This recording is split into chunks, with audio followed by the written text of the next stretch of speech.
Buenas tardes a todos. Gracias a Dios que nos permite estar aquí reunidos en la casa del Señor, y me siento bien agradecido porque Dios está aquí siempre cuidando de nosotros. Y este mensaje que voy a compartir lo quiero compartir con mucho respeto y con mucho cuidado, porque el altar, yo sé que no es un juego, no es algo para estar jugando, y sé que Dios tiene un propósito grande para cada uno de todos los que estamos aquí. Somos escogidos para ser guerreros, para luchar, porque Cristo viene, hermanos, pronto. Tenemos que estar listos y preparados para los últimos tiempos. En esta tarde voy a compartir un mensaje, y se encuentra en Mateo 3, del 1 al 12. Mateo 3, del 1 al 12. Escogí este pasaje porque tiene mucha información importante que tenemos que poner a nuestras vidas, examinarnos para ser parte del trigo que Jesucristo va a venir por su pueblo. Si ya tienen Mateo 3, pueden decir gloria a Dios, amén, aleluya. Bueno, 3.1, Mateo 3.1, comenzamos. Leemos en nombre del Padre, del Hijo, del Espíritu Santo. En aquellos días vino Juan el Bautista predicando en el desierto de Judea y diciendo: arrepentidos, porque el reino de los cielos se ha acercado. Pues este es aquel de quien habló el profeta Isaías cuando dijo: voz del que clama en el desierto, preparad el camino del Señor, enderezad sus sendas. Y Juan estaba vestido de pelo de camello y tenía un cinto de cuero alrededor de sus lomos, y su comida era langostas y miel silvestre. Y salía a él Jerusalén y toda Judea y toda la provincia de alrededor del Jordán, y eran bautizados por él en el Jordán, confesando sus pecados. Al ver el que muchos de los fariseos y de los saduceos venían a su bautismo, les decía: generación de víboras, ¿quién os enseñó a huir de la ira venidera? Haced pues frutos dignos de arrepentimiento. Y no penséis decir dentro de vosotros mismos: a Abraham tenemos por padre, porque yo os digo que Dios puede levantar hijos a Abraham aún de estas piedras. Y ya también el hacha está puesta a la raíz de los árboles, por tanto todo árbol que no da buen fruto es cortado y echado en el fuego. Yo a la verdad os bautizo en agua para arrepentimiento, pero el que viene tras mí, cuyo calzado yo no soy digno de llevar, es más poderoso que yo. Él os bautizará en Espíritu Santo y fuego. Su aventador está en su mano, y limpiará su era y recogerá su trigo en el granero, y quemará la paja en fuego que nunca se apagará.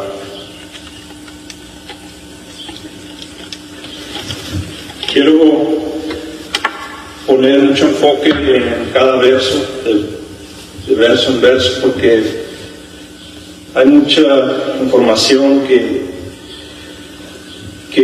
tenemos que aprender de Juan el Bautista. Fue alguien grande y humilde también, porque nunca se hizo más que Jesucristo. Él siempre tuvo esa humildad.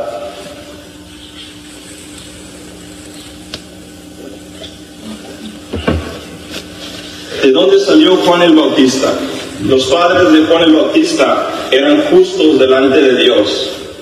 Eso es algo muy importante. Andaban siempre conforme a la voluntad de Dios y a las ordenanzas del Señor. Aún la mamá de Juan, Elizabeth, siendo estéril, concedió un hijo. Dios le concedió un hijo. Zacarías, que era el padre, era un sacerdote, y él, mientras está orando, es cuando se le aparece el ángel Gabriel y le dice: Zacarías, no temas, porque tu oración ha sido escuchada. Y tu mujer Elizabeth te dará a luz un hijo y llamará su nombre Juan.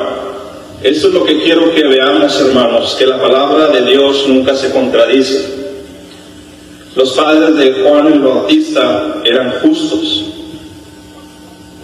1 Pedro 3:12 dice que los ojos del Señor están sobre los justos y sus oídos atentos a sus oraciones, pero el rostro del Señor está en contra de aquellos que hacen el mal.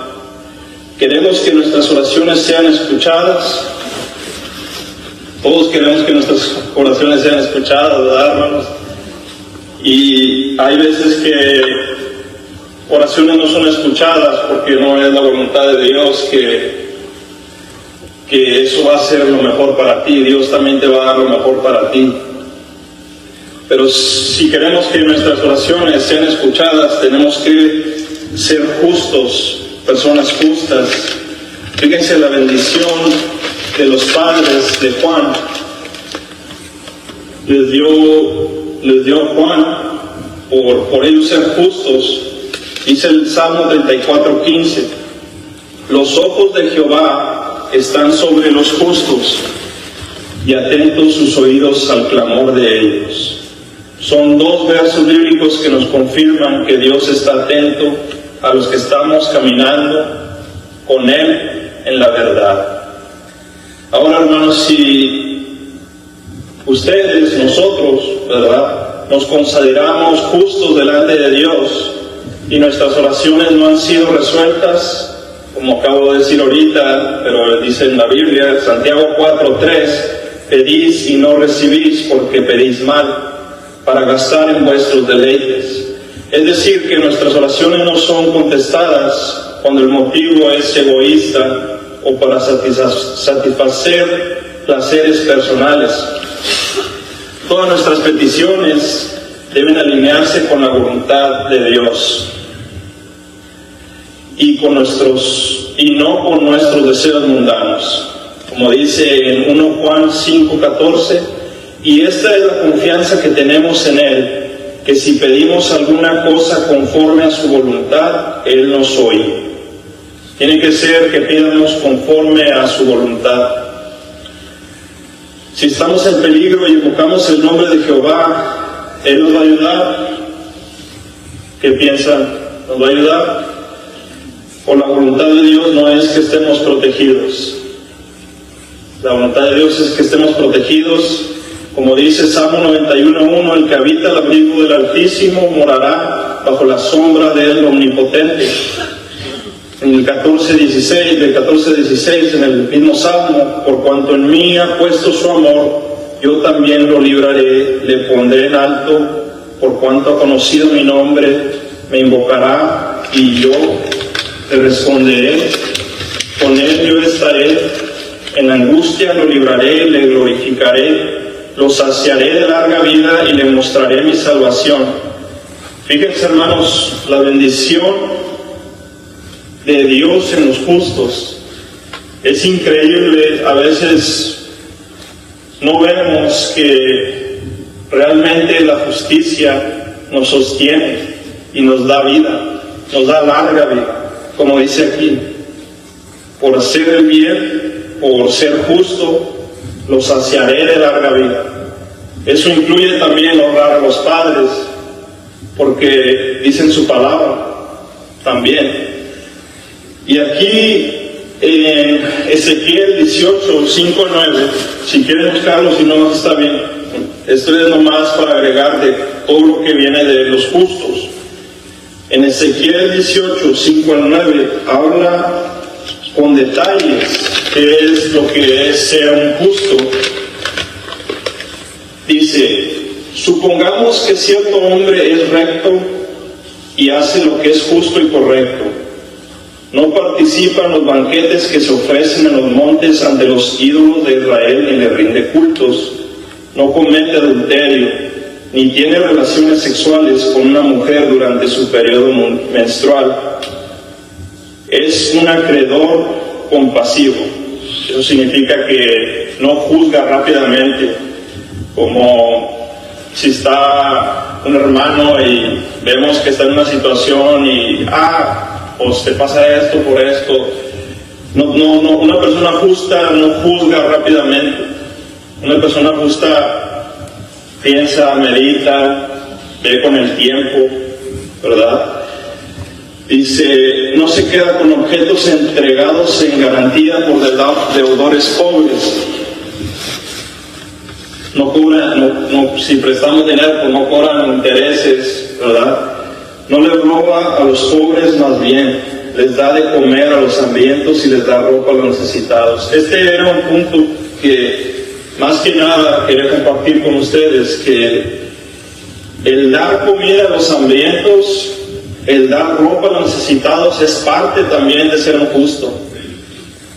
A mí me ha tocado, y si a ustedes les toca, es Dios quien pone a esas personas enfrente, porque la otra vez cuando estaba en el aeropuerto me tocó un señor que estaba ahí, y yo estaba comiendo unas gomitas así, gomitas que nos gustan todos, y me di cuenta que mientras yo comía estaba un señor grande de edad allá y me estaba viendo, se me quedaba viendo, y yo pues dije, no, pues en el aeropuerto pues cobran mucho dinero por las comidas, por un plato de comida cobran bastante dinero, y yo pues por ahorrarme ese dinero, pues nomás así hasta que llegara a mi casa con la comida rica que prepara mi esposa, y me quedé así. El señor me dijo: disculpa, yo estaba en el celular. Me dijo: no, perdón, no sabía que estabas en el celular. Y le dije: no pasa nada. ¿Qué pasó? Me dijo: lo que pasa es que tengo hambre y no tengo dinero. Y uno se da cuenta que Dios es el que te pone a las personas. Le di de las gomitas que yo traía, se las regalé. Y aparte de eso, fui y compré un sándwich entero, unas papitas y también un refresco, y se los di. Me dijo, me dio un abrazo, me dijo: gracias, hermano, muchas gracias. Y ahí se siente la presencia de Dios cuando es una persona que está en necesidad, porque más que nada es cuando cada uno de nosotros somos iguales y todos tenemos necesidad. Un día podemos ser nosotros. Por eso va la palabra ahí que dice: ama a tu prójimo como a ti mismo. Y eso es parte de ser un justo, como dice aquí en la palabra. Ropa a los necesitados. Si Dios nos bendice con demasiada ropa, nosotros podemos sacar a gente que miras que necesita. No tenemos que quedarnos con eso. Dice en la Biblia que se acumulan cosas los pecadores, y es simplemente para darles esas cosas a los justos, a los que Dios le agrada. Entonces, fíjense cómo trabaja Dios. Alguien pecador puede estar acumulando, y al fin de cuentas ya no quiso nada, pues ya no quiero nada, eso es mucho, y va y se lo regala a alguien. Y el justo, y es algo nuevo, a veces camisas nuevas o cosas nuevas, y vemos que Dios siempre está con todos nosotros, nos ayuda.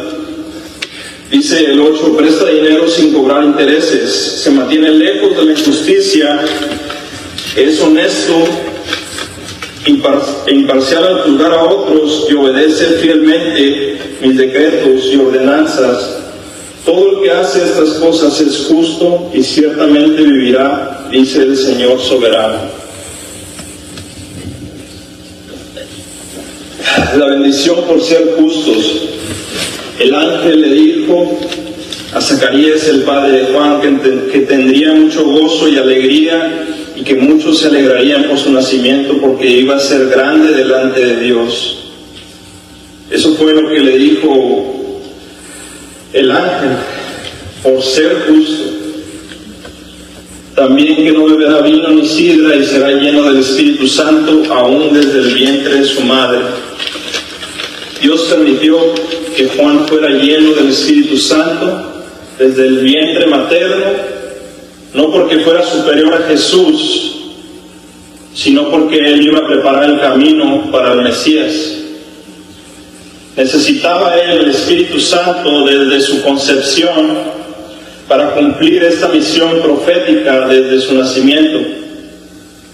Al estar él lleno del Espíritu Santo, Juan pudo reconocer a Jesús como el Salvador, incluso antes de nacer. ¿Cómo fue eso, hermanos?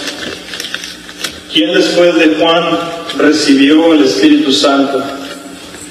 Sabemos que en el Viejo Testamento también hubo personas llenas del Espíritu de Dios, pero la segunda persona que recibió el Espíritu Santo fue Elizabeth. Y esto viene en Lucas 1, del 39 al 56, cuando María visita a Elizabeth. Y quiero leer esto porque cuando yo leí esta historia, o este pasaje, y pude ver cómo cuando saludó Elizabeth a María a Elizabeth, la criatura saltó en el vientre y se dio cuenta que ella iba a ser la escogida para tener a Jesucristo el Salvador. Cuando recibió el Espíritu Santo, lo primero que dijo fue: bendita tú entre todas las mujeres y bendito el fruto de tu vientre. Porque se me concede esto a mí, que la madre de mi Señor venga a mí. Porque tan pronto como llegó la voz de tu salutación a mis oídos, la criatura saltó de alegría en mi vientre. Y bienaventurada la que creyó, porque se cumplirá lo que le fue dicho de parte del Señor. Es donde María humildemente engrandece, da un canto al Señor con mucha humildad. Ella era una persona con mucha humildad y también justa, con temor a Dios, hacía sus ordenanzas, sus mandamientos, temerosa de Dios, como dice aquí, y su misericordia es de generación en generación a los que le temen.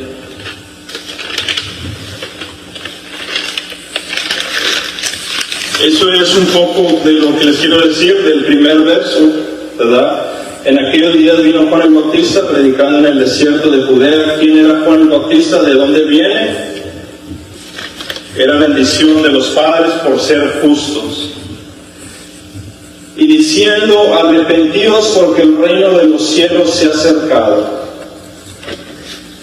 Esto fue algo que dijo Juan. Y nomás quiero dar ejemplos, ¿verdad? Y ya el pastor ha predicado de eso. ¿Qué fue lo primero que predicó Jesucristo? Fue eso.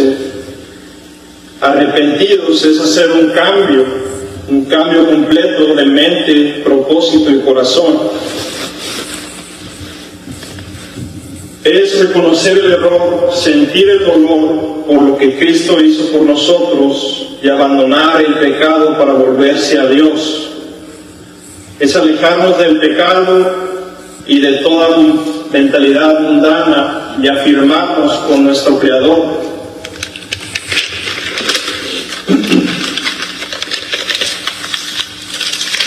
El reino de los cielos se refiere al reinado, gobierno de Dios, la autoridad suprema, lo más alto que hay entre todos. se ha acercado. Indica que la salvación y el acceso a la presencia de Dios están disponibles con urgencia. Es un llamado a la acción inmediata, ya que la oportunidad de entrar en este reino está disponible ahora. Pues este es aquel de quien habló el profeta Isaías cuando dijo: voz del que clama en el desierto, preparad el camino del Señor, enderezad sus sendas.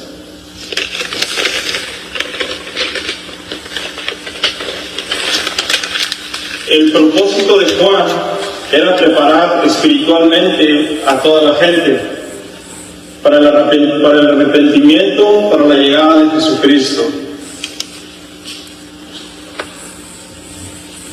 Voz del que clama en el desierto, preparad el camino del Señor, enderezad sus sendas.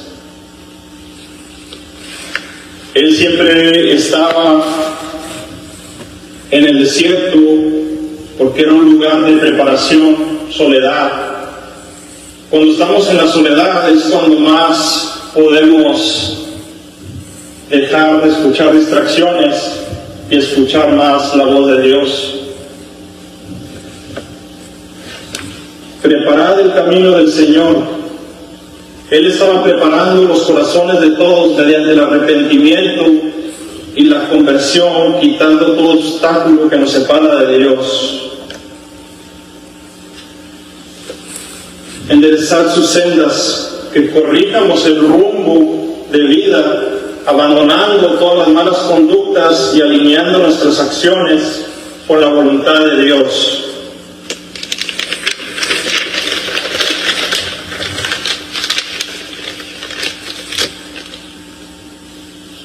Mateo 3:4, y Juan estaba vestido de pelo de camello y tenía un cinto de cuero alrededor de sus lomos, y su comida era langostas y miel silvestre.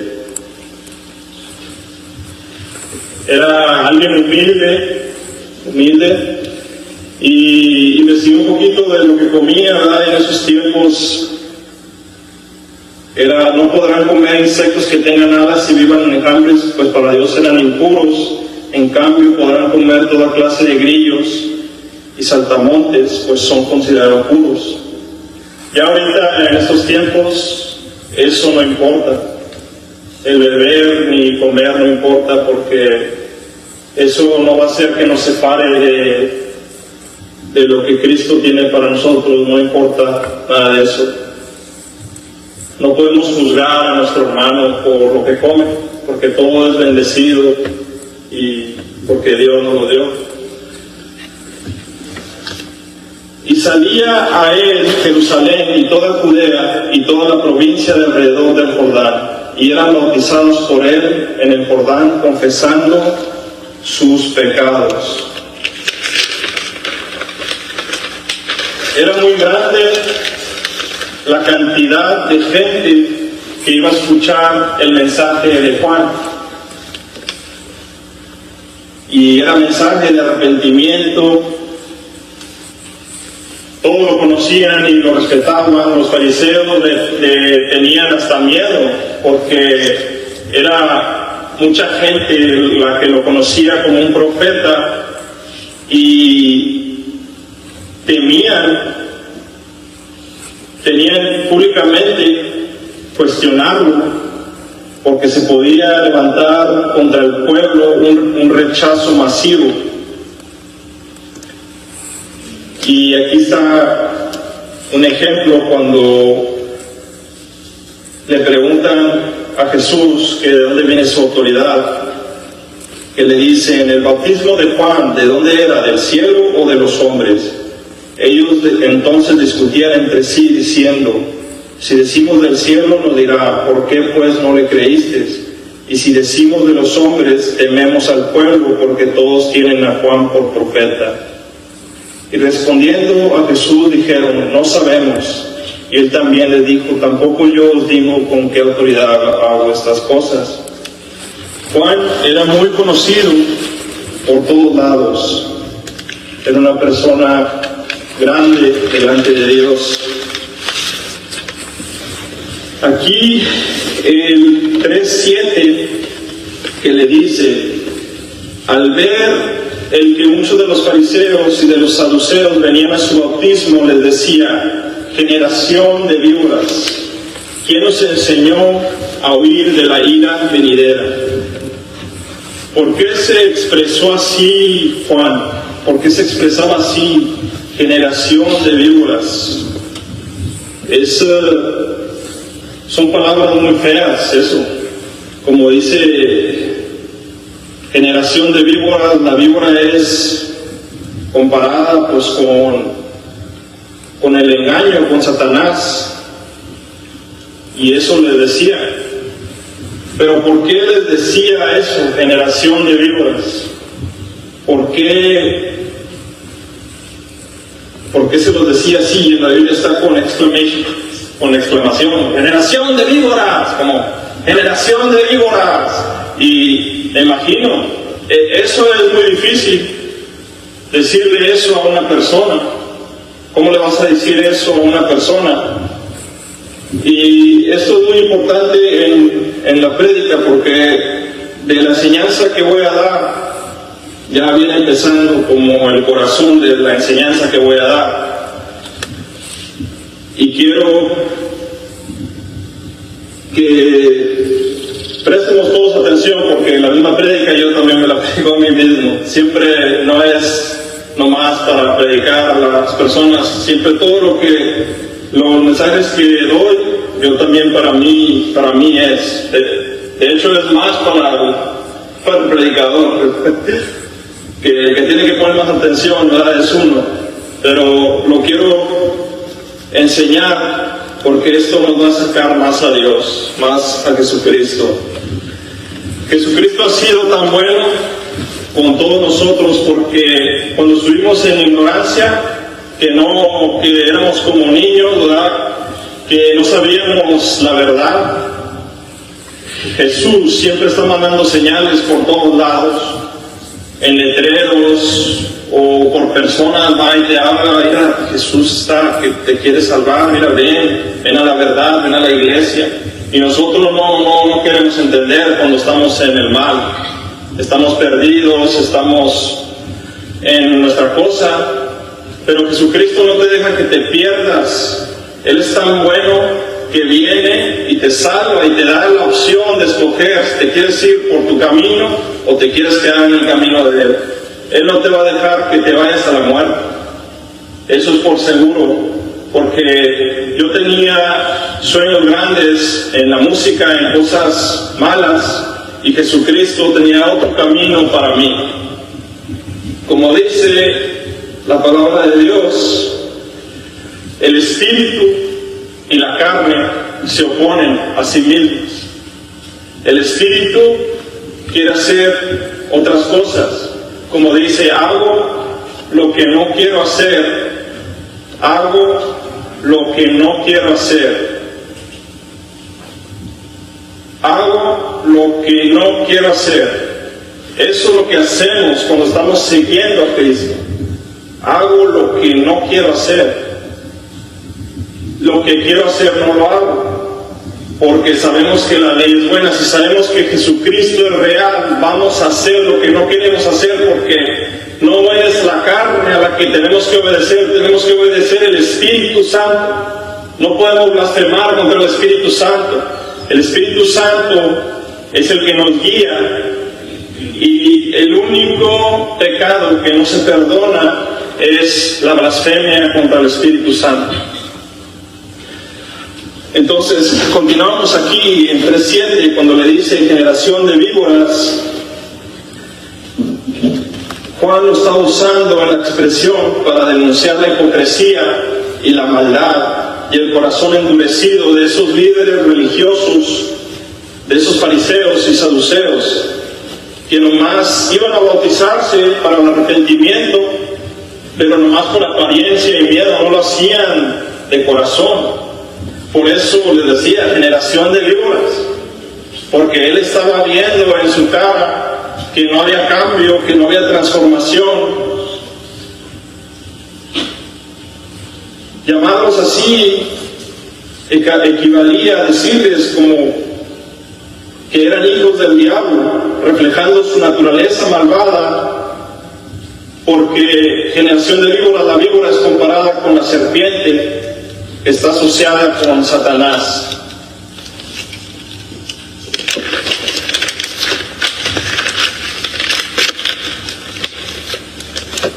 Juan los confrontaba porque querían bautizarse para escapar del castigo divino, sin tener un arrepentimiento genuino ni cambiar sus vidas. ¿Qué miraba Juan el Bautista en ellos?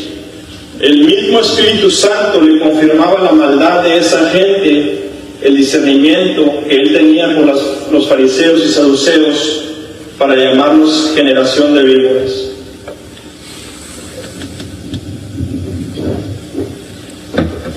Dios nos da el Espíritu Santo y el Espíritu Santo nos protege, nos da discernimiento. Cuando nosotros estamos entregados a Dios, el Espíritu Santo nos va a dar dones divinos para tener discernimiento, tener sabiduría, tener entendimiento, todo eso. ¿Qué nos puede enseñar el Espíritu Santo si nosotros le damos todo a Dios? ¿Verdad? Fíjense, es como una lupa. Tengo una lupita aquí que es de mi hijo allá en la casa. Una lupa apuntada a un papel con el sol. Está bien apuntada. ¿Qué es lo que empieza a hacer el papel? Se prende en fuego.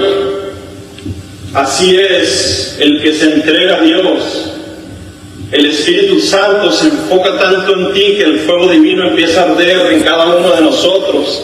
Y cuando arde así el fuego, entonces empezamos a tener frutos dignos de arrepentimiento. Y el Señor nos empieza a usar y nos empieza a levantar.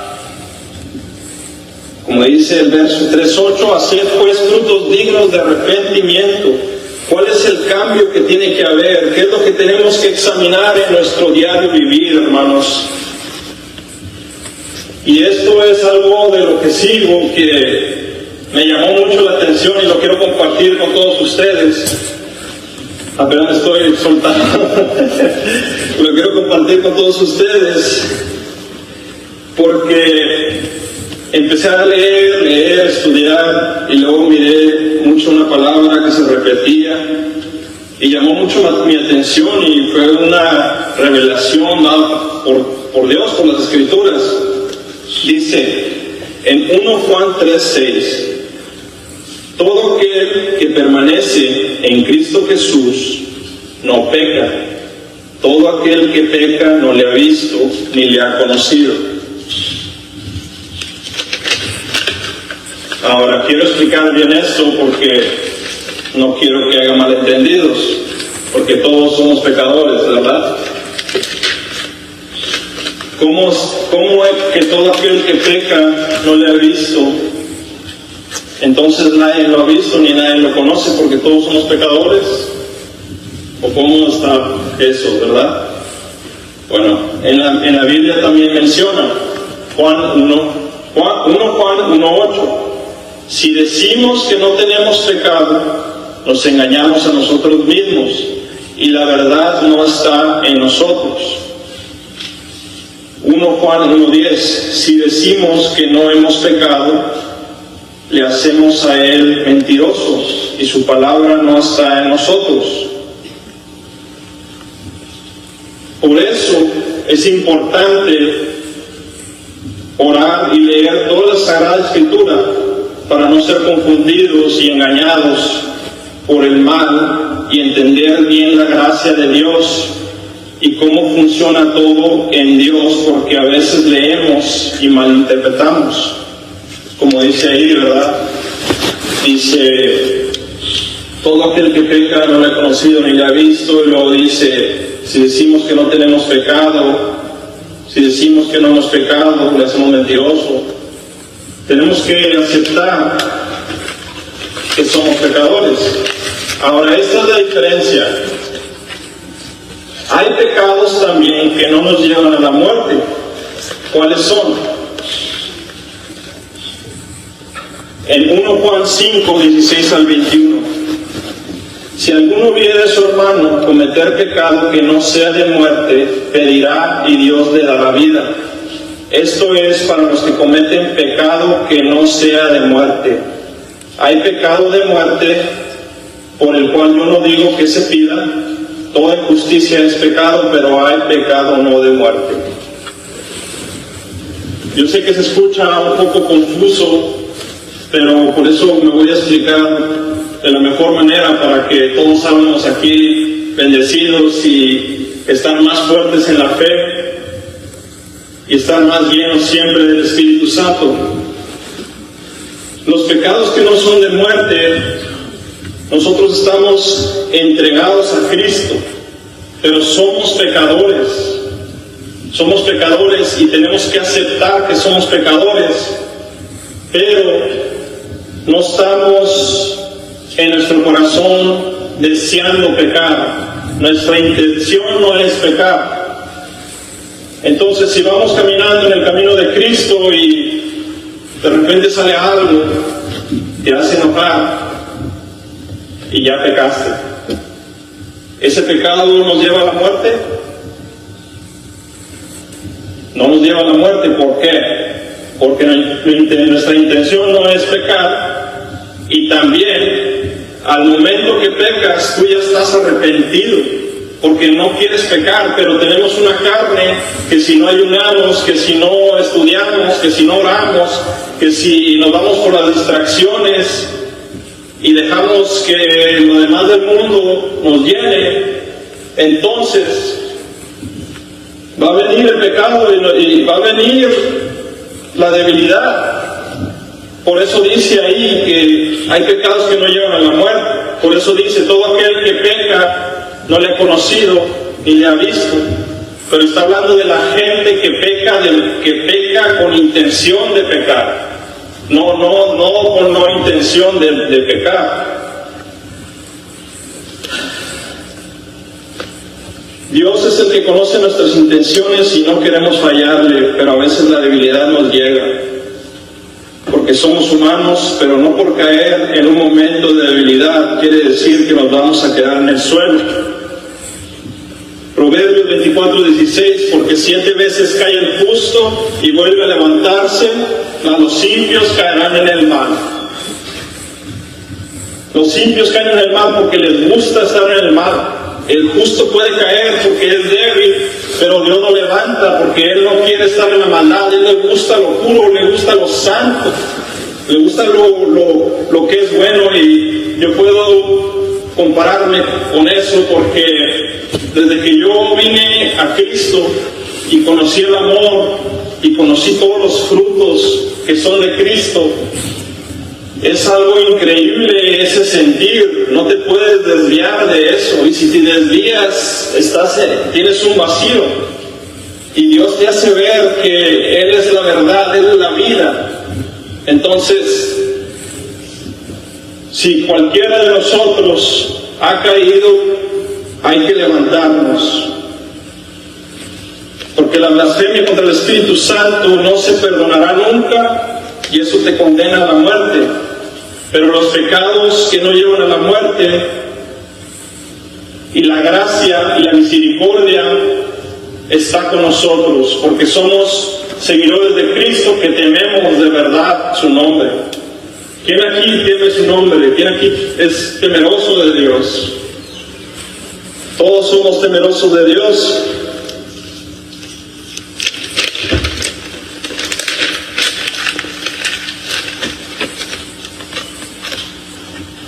Ahora, aquí esto es lo que les digo, que estuve viendo que se repite lo mismo. ¿Y cómo sabemos si estamos en Dios o estamos en el mal? Dice en 1 Juan 3, 7, 9, hijitos, nadie os engañe, el que hace justicia es justo, como Él es justo. Ahora fíjense lo que dice aquí. El que practica el pecado es del diablo, porque el diablo peca desde el principio. Pero para esto apareció el Hijo de Dios, para deshacer las obras del diablo. Todo aquel que es nacido de Dios no practica el pecado, porque la simiente de Dios permanece en él y no puede pecar porque es nacido de Dios. Y luego en 1 Juan 5:18, otra vez lo mismo. Sabemos que todo aquel que ha nacido de Dios no practica el pecado, pues aquel que fue engendrado por Dios le guarda, y el maligno no le toca. Entonces, vemos algo muy importante ahí que está mencionando las Escrituras. Está diciendo, practicar. ¿Qué es lo que nos hace masters? ¿Cómo dice? Master, como maestros de algo, ¿verdad? ¿Qué nos hace maestros de algo? O sea, muy bueno, ¿verdad? Es la práctica. Yo miré eso y luego miré otro verso y está hablando otra vez. Dios es luz y no hay tinieblas en él. Si decimos que tenemos comunión con él y andamos en tinieblas, mentimos y no practicamos la verdad. Pero si andamos en la luz, como lo hizo Jesús, tenemos comunión unos con otros, y la sangre de Jesucristo, su Hijo, nos limpia de todo pecado. Desde el principio, hermanos, Dios creó la luz y las tinieblas, y no pueden estar juntas desde el principio. Así es aquí lo que está diciendo. Mas el que practica la verdad viene a la luz para que sea manifiesto que sus obras son hechas en Dios. Ahora aquí está confirmando el que practica.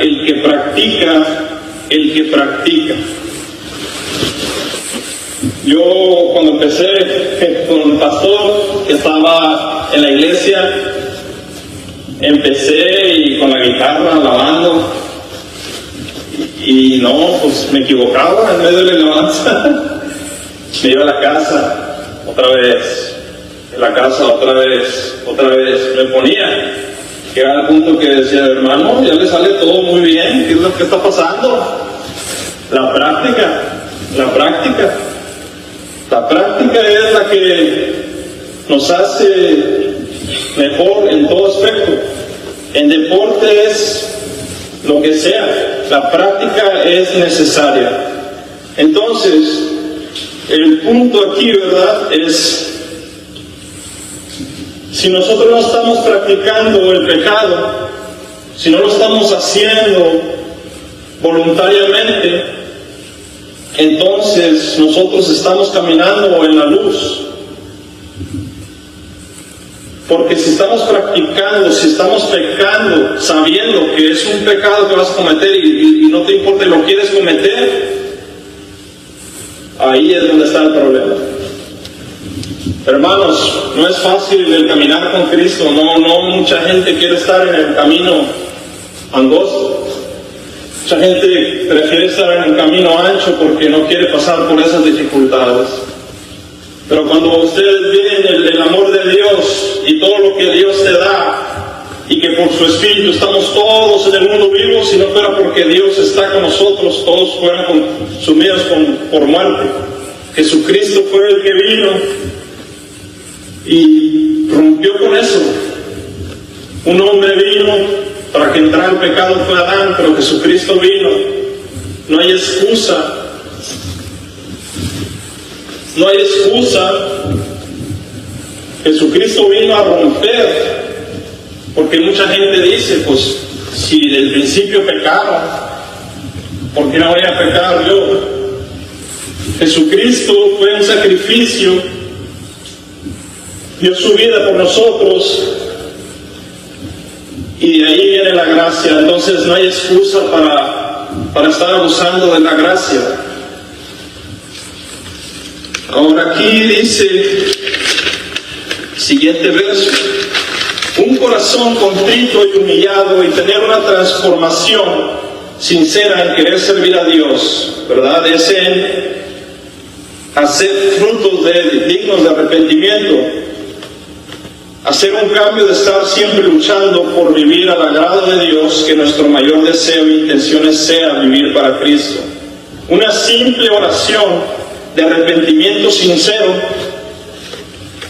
es lo único que Jesucristo quiere. Para nosotros volver, y ya que entramos en esa oración, ya que pedimos perdón, ya que sentimos la presencia de Dios, tenemos que luchar para que no se vaya eso de nosotros. Es un fuego que se enciende y no tenemos que dejar que nada lo apague. Jesucristo dejó una parábola de cómo hacer oración, ¿verdad?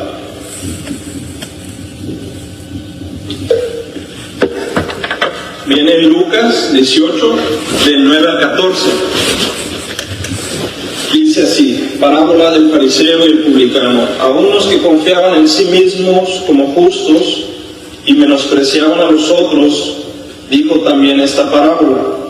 2 hombres subieron al templo a orar. Uno era fariseo y el otro publicano. El fariseo, puesto en pie, oraba consigo mismo de esta manera. Fíjense cómo oraba el fariseo. Dios, te doy gracias porque no soy como los otros hombres, ladrones, injustos, adúlteros, ni aun como este publicano. Ayuno 2 veces a la semana, diezmo de todo lo que gano. ¿Cómo está orando? De esa manera, como muy perfecto, ¿verdad? Como yo hago esto.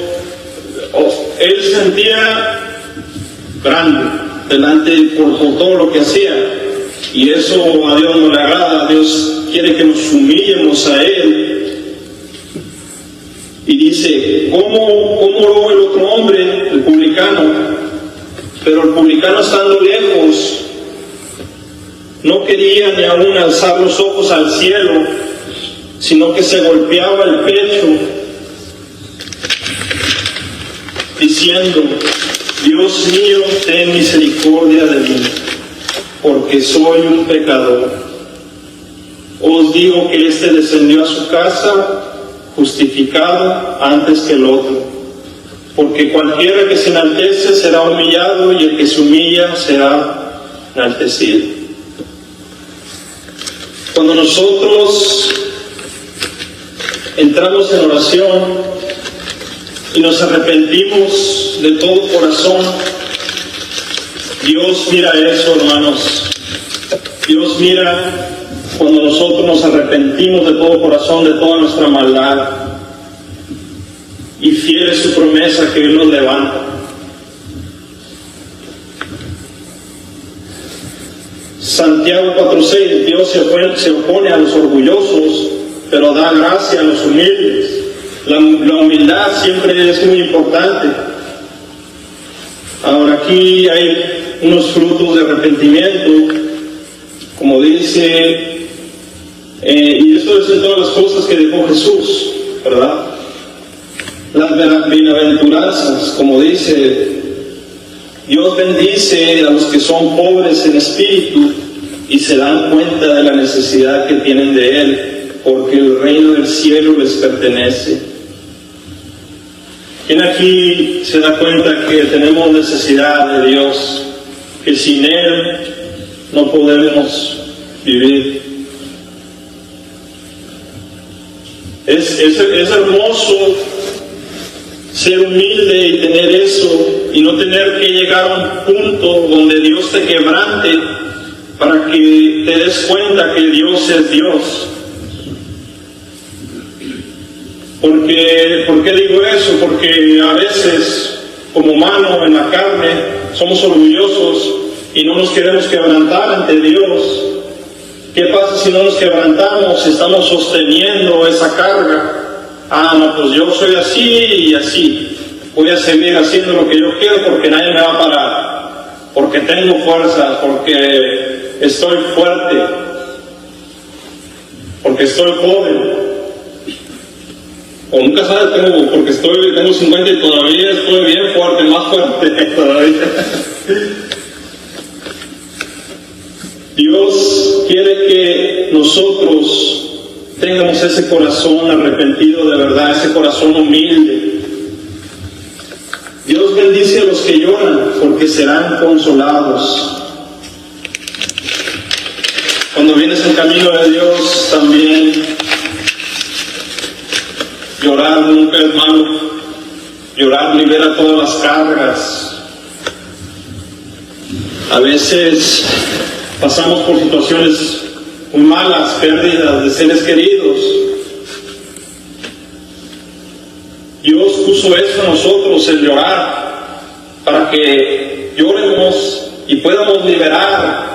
Nos da consuelo, por eso dice: bienaventurados los que lloran porque serán consolados.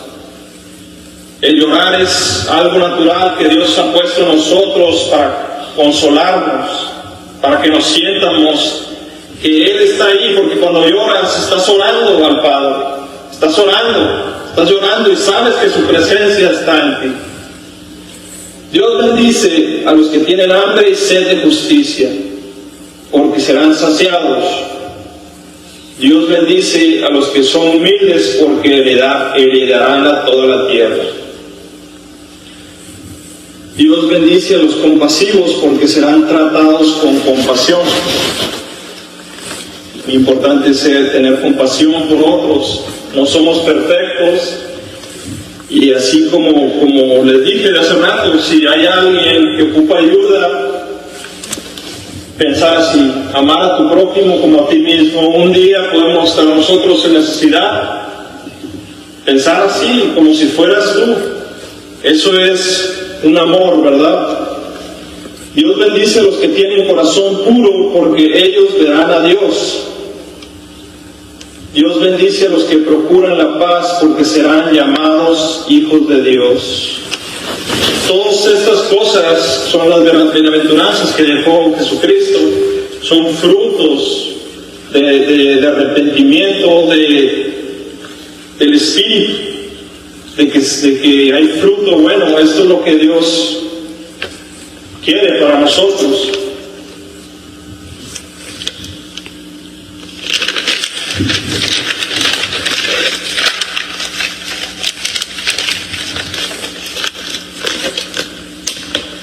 Más frutos de arrepentimiento. Gálatas 5:22 al 24. Practicar la verdad. Practicar la verdad.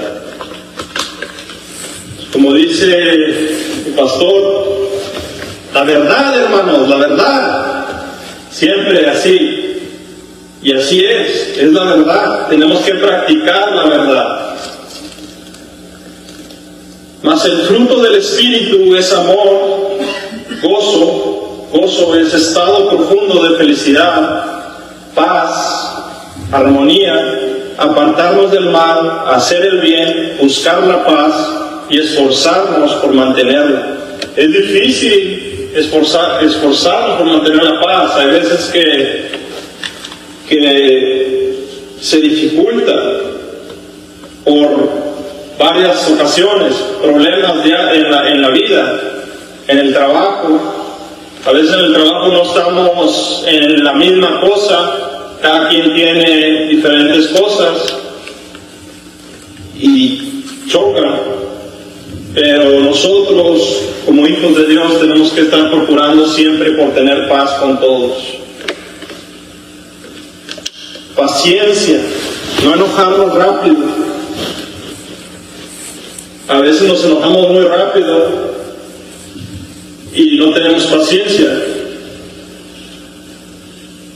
Pero esto es un fruto del Espíritu, la paciencia. Y hay muchas personas que sí tienen ese fruto, paciencia. Benignidad, ser bueno, benignidad, bondad, tener compasión, fe. Sin fe es imposible agradar a Dios. Mansedumbre, tener un carácter suave, carácter ligero, templanza es dominio propio, tener dominio propio. Todo eso son frutos del Espíritu que a veces batallamos nosotros con no controlarnos, pero si nosotros estamos batallando con eso, tenemos que ir a hacer más oración y poner primeramente a Dios en nuestro diario vivir y al despertar.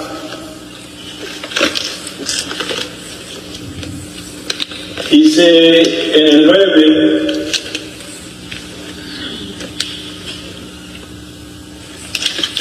y no penséis decir dentro de vosotros mismos, a Abraham tenemos por padre, porque yo os digo que Dios puede levantar hijos a Abraham aún de estas piedras.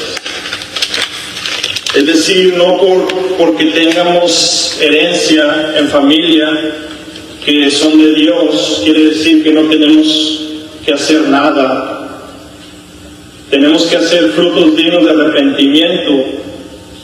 No porque vengamos como de padres cristianos vamos a ser salvos. Cada quien es responsable por sus propios actos. Por eso les dijo eso a los fariseos. Y no penséis decir dentro de vosotros mismos, a Abraham tenemos por padre, porque yo os digo que Dios puede levantar hijos a Abraham aún de estas piedras. Vamos en el 10, 3 versos más y ya termino. Y ya también el hacha está puesta a la raíz de los árboles. Por tanto, todo árbol que no da buen fruto es cortado y echado en el fuego. Toda la Biblia se conecta a la palabra de Dios, como dice Mateo 10:28, y no temáis a los que matan el cuerpo, mas el alma no puede matar. Temed más bien a aquel que puede destruir el alma y el cuerpo en el infierno. Aquí nos compara con un árbol que no da buen fruto, es cortado y echado en el fuego. Hay que temer más al que destruye el alma y no al que mata en vida, porque el alma es eterna.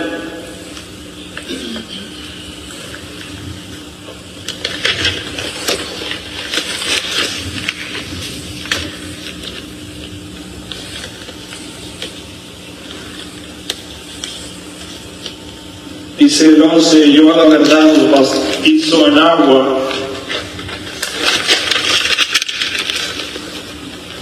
para arrepentimiento, pero el que viene tras mí, cuyo calzado yo no soy digno de llevar, es más poderoso que yo. Él los bautizará en Espíritu Santo y fuego. Su aventador está en su mano, y limpiará su era y recogerá su trigo en el granero, y quemará la paja en fuego que nunca se apagará. Quiero terminar con esto. Dice aquí, advertencia al que peca deliberadamente. Y esto es para que cuando Jesucristo venga, como dice aquí en el último verso, su aventador está en su mano, limpiará su era y recogerá su trigo en el granero y quemará la paja en fuego que nunca se apagará.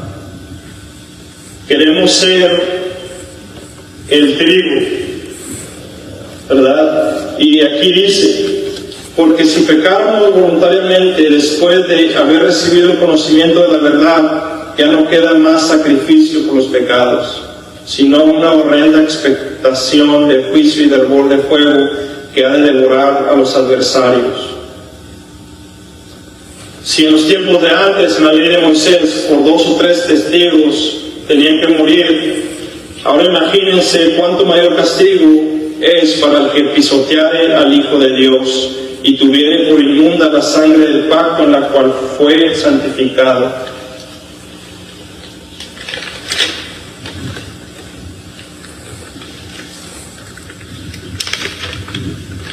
Entonces, hermanos, el mensaje de hoy es muy claro y es arrepentirnos para estar en ser parte del trigo, de que cuando Jesucristo recoja el trigo nosotros seamos el trigo que va a recoger.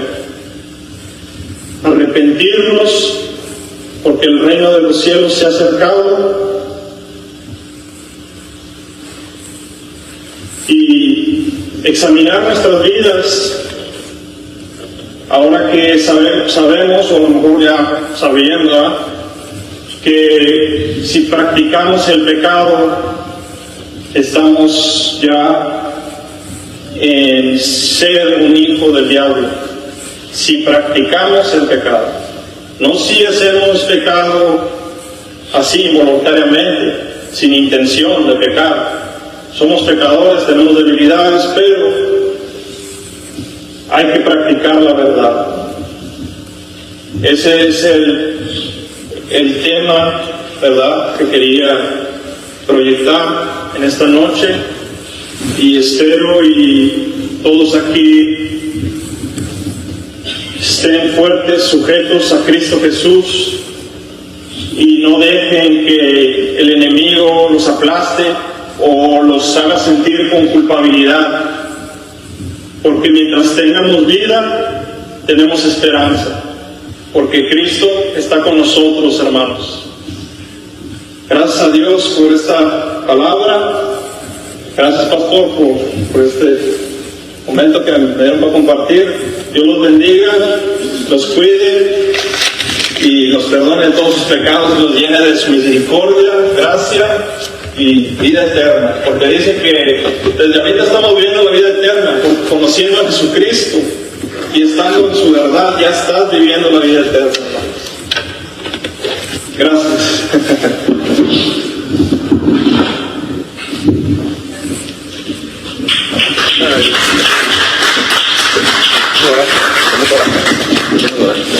Vamos a orar, ¿cómo se le vamos a orar? Para gracias al Señor. Padre, te damos gracias por tu fidelidad. Señor, te doy gracias por tu hermano Freud. Señor, va creciendo en el conocimiento tuyo, él se va desarrollando, Señor, y gracias porque nos das este lugar para poder darle la oportunidad para que él pueda, Señor, ejercer el ministerio que tú le has dado, y gracias porque podemos ser parte de ayudarlo y poder guiarlo, Señor, en tu camino, tocante el ministerio. Te pido que siempre le sigas dando esa pasión, ese conocimiento, que cada día se vea más fuerte en su vida, Señor, ese deseo de servirte y poner su vida, Señor, como un sacrificio ante ti para servirte en lo que tú lo has llamado, Señor, a él, en su familia, Señor, y te doy gracias por él, Señor. Gracias, Señor mío, porque yo sé que tú tienes cosas mayores todavía en la vida de él y de su familia, y que vamos nosotros ser testigos de lo que tú, Señor, vas a hacer. Es el primer mensaje que he dado en esta iglesia, pero yo sé que no va a ser el último, Señor. Tú lo vas a preparar aún más para tu honra y para tu gloria. Danos sabiduría a nosotros que estamos aquí para poder ayudarle, para poderlo, Señor, orar por él, Señor, instruirlo, Señor, a él y su familia, para que él pueda ver, Señor, tu gracia, tu amor y tu poder de una manera maravillosa en su vida aún más, Señor. Gracias por la vida de él, y te doy gracias por todo lo que has hecho en nuestra vida, Señor, por este servicio que nos has dado de poder bendecirnos, Señor, y nos vamos de aquí contentos, alegres, sabiendo bien que hemos escuchado tu voz en nuestras vidas, Señor, y que podamos seguir, Señor, caminando, Señor, en tu palabra cada día, Señor.